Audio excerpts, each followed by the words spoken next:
começou quando eu entrei na escola, idade escolar mesmo, né? 7, 8 anos, em que eu tive professores maravilhosos e de fato, tudo que era apresentado de ciência dava muita curiosidade, muita curiosidade. Então, essa curiosidade eu consegui passar para o meu dia a dia. Então, eu acho que um cientista tem que ser curioso. E acho que foi isso que começou, né?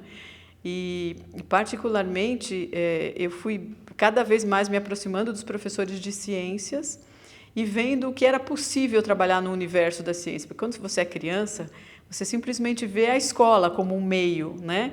E parece que tudo é feito na escola. Não, as coisas são feitas em qualquer lugar, né? Um cientista pode aparecer em qualquer canto. Hoje a gente tem ciência cidadã. Então, isso ficou muito claro para mim, né? Agora, depois de bem mais velha, né? Mas, de fato, começou quando eu entrei na escola. Eu acho que os professores fazem com que você ative esse pedaço e dê voz para esse pedaço curioso que a gente normalmente tem. Acho que foi por aí. Eu sempre gostei e depois, no colégio, eu percebi que a gente absolutamente não tinha nada sobre mar. Em nenhuma disciplina você falava de mar. A gente é distante do mar, por incrível que pareça, né? E sempre me atraiu demais o mar. Então, eu sempre fui de andar na praia, ao invés de ficar entrando na água ou dormindo no sol, de andar para olhar os organismos. Então, eu decidi que eu queria fazer biologia marinha e queria fazer oceanografia, mas quando eu estava na idade para entrar na faculdade, não tinha curso de oceanografia aqui em São Paulo, né? Tinha o curso da FURG, e tinha um curso mais incipiente no Rio de Janeiro, e a minha família não tinha condição de pagar a minha estadia fora. Então, eu decidi que o melhor caminho seria eu fazer biologia e depois tentar me especializar. Então, foi o que eu fiz. Eu entrei no IB, né, comecei a fazer a faculdade e logo no primeiro ano já vim procurar um estágio aqui, alguma coisa. Então, aí eu comecei a lidar mais e ficar mais próxima do mar. E daí em diante, como é que foi?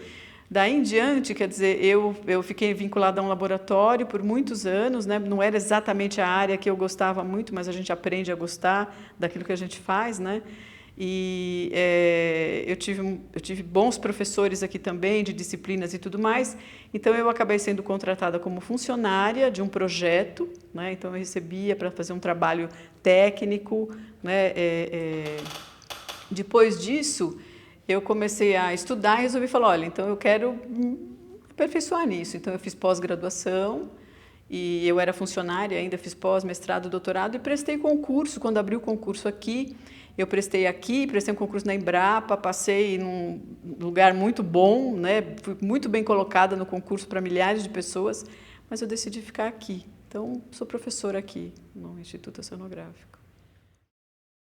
Eu trabalho com ciclo de vida de peixes, né? Então, é algo que, apesar de soar muito acadêmico, na verdade é muito aplicado. Então, toda vez que você pensa em pesca, o que eu posso pescar? Que tamanho que eu posso pescar? Esses bichos que eu estou pescando, estão no período reprodutivo?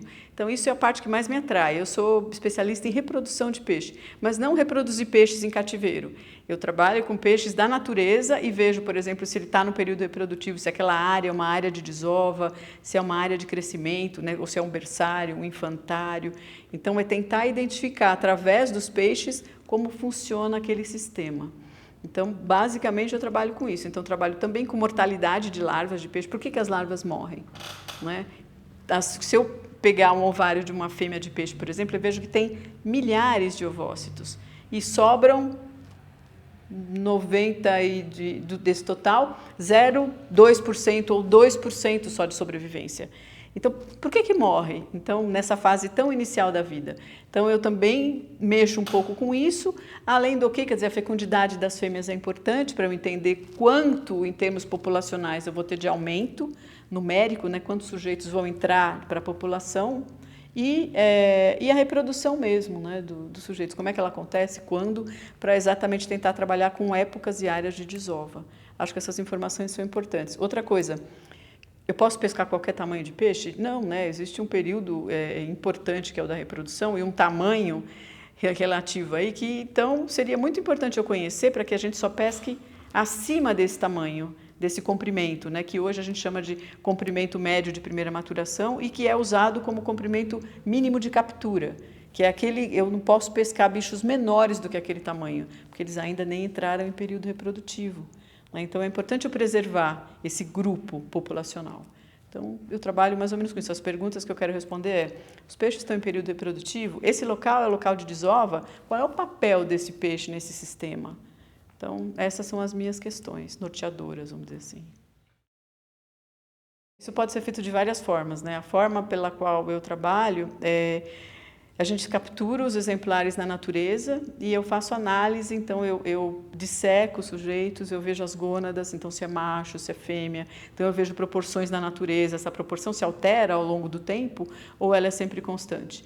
E se os machos e fêmeas estão maduros, estão próximos do período de desova mesmo, porque o período reprodutivo é um período grande, né? Mas o período de desova é um período curto no meio do período reprodutivo. Então, eles estão em período de desova? Né? É nesse momento que eles vão desovar. Então, a gente olha a gônada, olha o ovário, olha os testículos e verifica se eles estão prontos ou não para desovar. Então, essa é uma abordagem. Então, a partir daí, eu consigo saber, olhando isso, estão em período reprodutivo, são jovens, são adultos, são fêmeas, são machos, eu consigo montar a estrutura populacional a partir desse método, né, de olhar os sujeitos, saber quem eles são e saber o que eles estão fazendo, né, em termos fisiológicos e morfológicos. Eu acho que todos os meus professores, né, como eu disse, eu comecei a exercitar a minha curiosidade a partir dos meus professores da primeira série. Então, todos os professores têm um papel muito importante nesse conjunto todo da minha formação. É claro que alguns deles, depois, para a minha formação mais especializada, são importantes. Então, assim, eu cito a professora Ana Emília Vazoller, né, a Lelé, uma pessoa sensacional, a vida dela era o trabalho, né, então, assim, por um lado, a gente vê que muita coisa ficou para trás, né? A família e tudo mais, mas, por outro lado, a dedicação dela ao trabalho, o marido dela também era professor, também trabalhava com peixe, então eles formavam um casal bastante interessante, muito importante, uma pessoa forte, porque uma mulher, na década de 60, né, ser professora ou trabalhar no Instituto de Pesca, bastante complicado. Então, ela era uma pessoa, uma fortaleza, né? Uma referência bastante importante na minha vida, por ser mulher, por ter vencido muita coisa, né?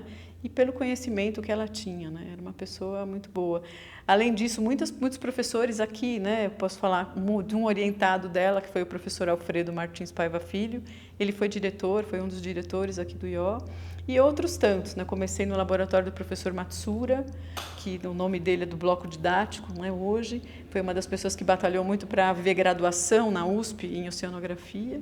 Então, acho que são referências importantes para mim.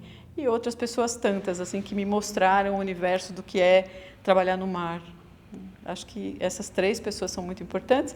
E os meus professores, né? Eu acho que deram, assim, um arranque. Acho que é bom isso. Ciência importante porque ela traz respostas às perguntas fundamentais. Então, a gente não precisa se esconder atrás de achismos, de religião, de nada. Na ciência, a gente percorre um caminho e faz as descobertas. Então, não só traz novos conhecimentos, mas entende os processos da natureza. Então, a ciência é uma boa descritora, é uma boa investigadora dos processos gerais naturais.